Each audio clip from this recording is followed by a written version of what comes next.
Bueno, de inmediato le voy a dar la bienvenida a Haris Mujica. Bienvenido. Hola, ¿cómo estás? Yo me equivoqué porque siempre digo, confundo, ¿no?, la sociología con la antropología, no por un malentendimiento, pero mucha gente piensa que tú eres un sociólogo. Antropólogo. Antropólogo, además, súper... Aunque hice luego ciencia política y sigo en la Escuela de Gobierno de la Universidad Católica, soy antropólogo de pregrado. ¿Estás estudiando ciencias políticas? Hice la maestría y el doctorado en ciencia política. Ah, wow, Haris. Eres un trome. No. Pero tengo el corazón antropológico. Sí, pero claro, por eso de repente viene la confusión, ¿no? Porque algunos creen que de hecho eres sociólogo. Haris, de hecho tú eres uno de los peruanos jóvenes que más está estudiando la violencia estructural, ¿no es cierto? Incluso tú tienes estudios sobre antropología criminal, ¿no? Y he leído tu libro que a mí me ha conmovido mucho, me ha conmocionado, sobre la violencia sexual. Pero antes de todo, yo sé que, bueno, tú no porque además por tu trabajo en el Ministerio de Justicia no quieres opinar mucho sobre los conflictos en Congo y todo eso. Sí te quería preguntar por el grado de violencia que estamos viendo a través de los medios o in situ de los conflictos sociales. ¿Qué está pasando? Porque hay quienes dicen que se están infiltrando gente muy radical que se junta a los que pacíficamente quieren protestar. Y hay otros que dicen que la rabia ya estalló en el Perú. No lo sé. O sea, en el caso de los conflictos sociales, que es algo que yo no estudio directamente, no tengo conocimiento de terreno y tampoco sigo con precisión las noticias. Una, no sé si ventaja o desventaja de las ciencias sociales es que la coyuntura es algo que no estudiamos directamente, justamente porque los actores no están cuajados todavía. Y la opinionología tiende a ser perversa en muchos casos. Sobre lo otro, sobre la violencia y la aparición de violencia en los espacios y medios de comunicación, es una constante. De hecho, en los últimos años la violencia ha aparecido más regularmente en los medios y no necesariamente es un correlato de la praxis. Es decir, hoy no es necesariamente que haya más violencia que antes, pero hoy se muestra más violencia que antes. Está más difundida. La violencia se difunde con más evidencia que antes. ¿Por qué, Haris? Por un lado, porque los medios, todos, tienen que vender. Y la violencia vende, eso no es nada inteligente, pero es una evidencia, no es nada nuevo. Y segundo, porque la violencia se ha convertido, lo fue un mecanismo de relación con el otro. Y eso aparece mediáticamente de manera regular. Pero insisto, esto ya es ámbito de especulación, no es parte de mi trabajo cotidiano. Ok, pero digamos, dentro de las noticias que han ido apareciendo, vamos a ir tejiendo los distintos grados de violencia, ¿no? Pero hay como que muchas noticias que te afectan directamente porque tiene que ver con un otro más o menos cercano. Estoy pensando en las noticias de los asesinatos, de los parricidios, de los matricidios, ¿no es cierto? De los filicidios, de una madre que mató a una hija que mató a una madre, un padre que viola a una hija, y tú has hecho un estudio bien grande sobre la agresión sexual. Entonces, mi pregunta es, ¿eso también existía antes y estaba tapado? ¿O es que el ser humano en el 2011 y en el nuevo siglo está mucho más violento y rabioso y sinceramente comete crímenes que uno ya ni los imagina? Sobre lo último, ¿no? No es que sea una novedad, esto siempre existió. De hecho, hay una continuidad histórica de la estructura de la violencia. Eso es uno. Por otro lado, repito, no es que sea nuevo, sino que hoy se publicita más. Entonces aparecen mejores mecanismos de medición, mejores mecanismos de denuncia, mejores mecanismos de publicidad de la violencia. Entonces, no es que, repito, nos hayamos vuelto más violentos o no podemos afirmar a ciencia cierta que hoy hay más, estadísticamente más violencia que antes, sino que hoy se denuncia y se difunde más. Y por otro lado, hoy hay medios de comunicación y por lo tanto se nos hace más evidente que haya violencia en otros espacios territoriales que antes, ¿no? Eso es uno. Y lo otro, y sin embargo, es que los casos que mencionás, estos casos de parricidios, estos terribles asesinatos que son tan amarillos y que aparecen en prensa sensacionalista y que hacen que se compren muchos diarios y se vean muchos programas de televisión, no son tan regulares. Y tienden a ocultar lo que sí pasa en la vida cotidiana, es decir, violaciones sexuales, violencia doméstica, agresiones familiares, robo menor, que son el núcleo de nuestro fenómeno criminal y de nuestra violencia. Lo pongo de otra manera.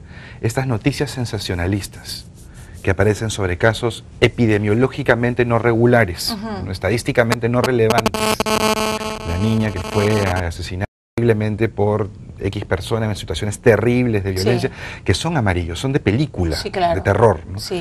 Tienden a ocultar la cotidianidad de este tipo de fenómenos, la cotidianidad de la violencia. Que también es horrorosa y de terror. Que es tan horroroso y posiblemente más horroroso que esto en términos de la cotidianidad, pero lo oculta. ¿Por qué lo invisibilizamos, Haris? Porque tendemos a pensar que la violencia y el crimen solamente pueden ser cometidas por monstruos, comillas, o psicopatológicos, ¿no? El psicopatologizar todo nuestro crimen, el convertir en un monstruo todo lo que es parte de nuestro crimen y nuestra violencia, tiende a ocultar que eso también somos. Y en la práctica cotidiana, la violencia sexual, la violación, son parte de las relaciones cotidianas de nuestro país, y ese es el problema. Entonces, al convertir al agresor en un monstruo irracional, tendemos a olvidar que es el pariente, el vecino, tu que amigo, el enemigo duerme en casa. Que es probablemente un amigo tuyo. Y que muchas amigas tuyas y familiares han sufrido parte de estos crímenes. ¿Y eso qué nos provoca? Como, digamos, entiendo el primer postulado, pero ¿por qué una vez que salen estudios como el tuyo, por qué una vez que se empieza, que la Defensoría del Pueblo, que el Ministerio de la Mujer, que se crea una línea 100, etcétera, etcétera, etcétera, por qué todavía seguimos invisibilizando, por ejemplo, la agresión sexual? Porque ese tipo de fenómenos son parte, y este es el problema, de las maneras de relacionarse. Como no aparecen tan aberrantes, ¿no? Y no son tan amarillos y no son tan espectaculares, no hay un reconocimiento y hasta una cierta no sensibilidad de la transgresión que implican este tipo de fenómenos. Ese es el problema. Y por otro lado, en la misma línea, así como hay estos monstruos terribles que se aparecen en la prensa amarilla, que tienden a hacernos olvidar de la vida cotidiana, también hay esta figura tan concentrada en el crimen organizado, que nos hace olvidar que nuestro fenómeno, la concentración de nuestro fenómeno criminal es la delincuencia menor, el microcrimen. Claro, el carterista, el que te roba el celular, la cartera, la billetera. Te lo pongo de otro modo. Hace un año y medio, no recuerdo, hubo un caso de asesinato por sicarios en el Miraflores. Alguien de un canal de televisión, que no es este, me llamó preguntándome sobre el crecimiento de la ola de sicarios. Yo había revisado la estadística y le dije, bueno, no, eso no es cierto, ¿no? Solamente hubo 13 casos en ese año, lo cual hace una cifra estadísticamente ridícula, ¿no? Al año.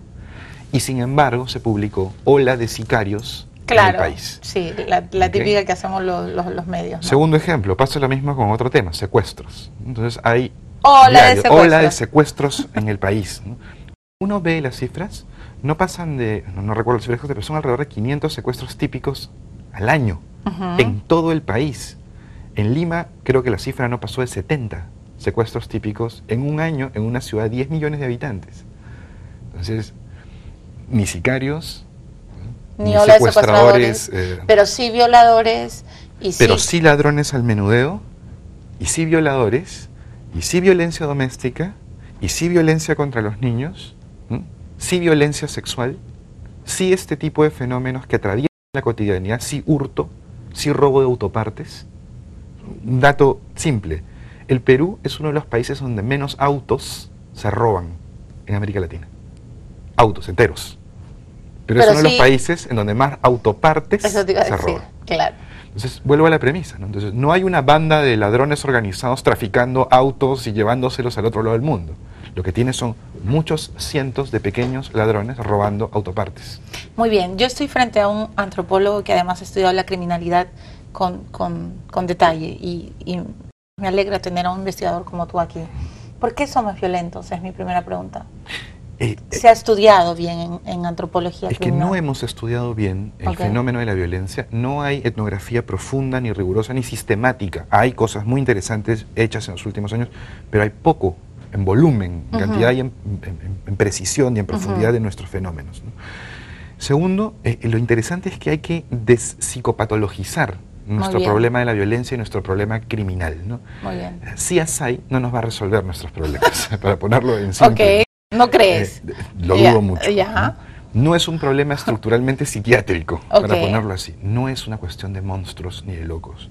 Hay un problema que nosotros llamamos economía del delito. ¿A qué te estás refiriendo? Que en una casa donde hay hacinamiento y donde 5 personas duermen en una misma habitación, Existe lo más una probable... gran probabilidad de que haya... Pero me revelo, pues, o sea, no necesariamente. Tú no puedes necesariamente, haber no. nacido en una familia numerosa y no por eso te van a estar violando. No, no necesariamente, pero existe una gran probabilidad y de hecho la estadística muestra que la probabilidad es bastante alta. Es una evidencia, hay empiria, ¿no? Si quieres verlo de otra manera, en términos económicos, muy pocos de nuestros ladrones, un trabajo de campo hecho el año 2008 en un cerro de ladrones en el Agustino. Ya. Estuvimos 12 semanas con mi equipo de campo en ese cerro trabajando robo de móviles. Los ladrones en nuestro país no tienden a ser ladrones profesionales, es decir, estables, a tiempo completo y todo el tiempo. ¿Cómo son nuestros Tienden ladrones? a ser ladrones estacionales, es decir, tengo un tipo de actividad, que soy carpintero, y durante 3 meses tengo trabajo de carpintero y luego no tengo trabajo de carpintero. ¿Y me cacholeo robando? El robo se convierte en un complemento económico. ¿Qué cosa? Entonces, es extraño encontrar ladrones profesionales a tiempo completo y dedicados literalmente todo el tiempo al robo. No es común.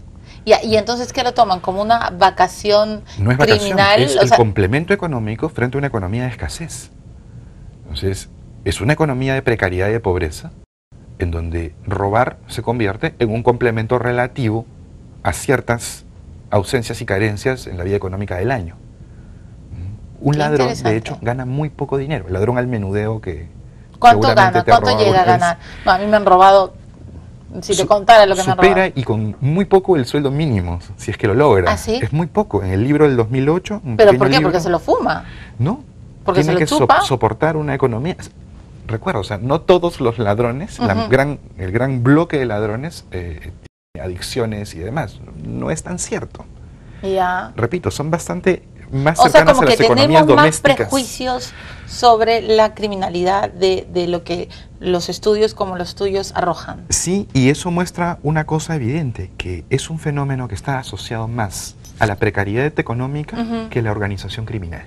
Ok, vamos a ir a una pausa, pero vamos a seguir profundizando en este concepto porque no es que me revele, pero me cuesta creer. Yo sé, muchas veces tú has hablado de la economía del delito, pero hay gente muy pobre, Haris, que vive hacinada, no necesariamente por eso viola o mata o asesina. Por supuesto, ¿no? No tiene que ver con la pobreza solamente. Ok, pero entonces también hay contenido, también hay ingredientes. Te lo pongo de otra manera, hay gente muy rica que también roba. Por supuesto. Y corruptos de esos tenemos un montón. También gente muy rica que viola. Por supuesto. No tiene que ver solamente con pobreza. Muy bien, muy bien. Entonces regresamos con una pausa. Estamos con el antropólogo Haris Mujica y después, en la segunda media hora, vamos a estar con la congresista Cecilia Chacón. Ya venimos.